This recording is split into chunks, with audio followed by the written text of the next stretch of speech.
বস্তুটাকে পবিত্রতা রাখে। ওয়াতা বালাহা, ওই মেয়েটা যদি নিজের স্বামীকে আপন করিয়া নেয়, স্বামীকে ভালোবাসে, আমার রাসূল বলল ফাঁকাদের কোনো মানায় আবু আবির জান্নাতের স্বাদ। নবী বলল ওই নারীদের জন্য আল্লাহ একটা জান্নাতে দরজা খোলা বাবা।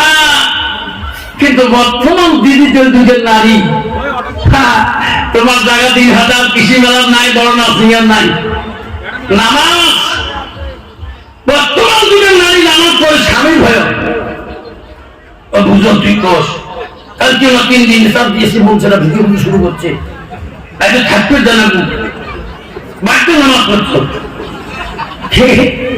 নিয়ে মানে না বাড়িতে না রাখাতে সালাতে স্বামীর সালাতে